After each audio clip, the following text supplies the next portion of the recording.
Everyone, আশা করি সবাই ভালো আছেন এবং সুস্থ আছেন। এই মুহূর্তে আমি আছি হচ্ছে চট্টগ্রামের কুটির শিল্প মেলায়। আমি আপনাদেরকে ট্রাই করবো দেখানোর জন্য এখানে আসলে কী কী স্টোরগুলো বসছে। এই ধরনের মেলাগুলোতে বেশিরভাগ সময় হচ্ছে জামা কাপড় প্লাস হচ্ছে মানুষের হাতে বানানো জিনিসগুলো একটু বেশি উঠে।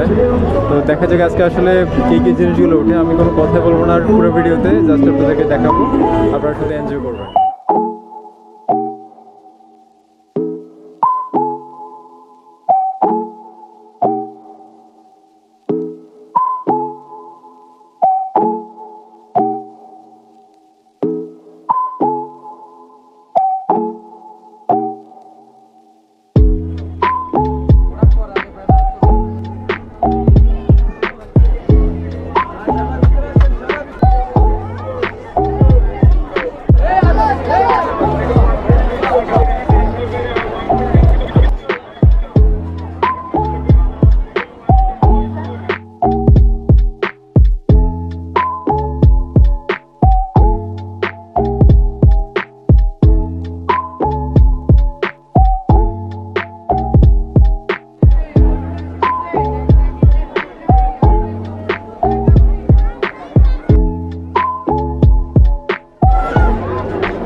তো এই ছিল হচ্ছে আমার আজকের ভিডিও। আই হোপ আপনাদের পছন্দ হয়েছে। আমি যতটুকু ট্রাই করছি হচ্ছে একদম সবগুলোকে টাচ করতে। যেখান থেকে শুরু করলাম এখন সেই জায়গায় চলে আসছি, মানে হচ্ছে শুরু করলাম হচ্ছে এই জুয়েলারি দোকানের সামনে থেকে, এখন হচ্ছে আমি সেই জুয়েলারি দোকানের সামনে চলে আসছি। আই হোপ পুরো মেলাটা টাচ দেওয়া হয়েছে। যদিও এখানে হাতের বুনা বা হচ্ছে হাতের কারুকাজ করে তেমন কিছু দেখি নাই, যদিও এটা হচ্ছে মেলার মূল আকর্ষণ থাকে এখানে, কিন্তু ওরকম কোনো কিছু দেখি নাই। সব কিছু হচ্ছে রেডিমেড, বাট সুন্দর, মানে মানুষের গ্যাদারিং কিন্তু অনেক। আর প্রাইসটা কিছুটা বেশি, বাট মেলা উপলক্ষে তো মানুষ আসলে এত কিছু চিন্তা করে না, নিয়ে নেয়।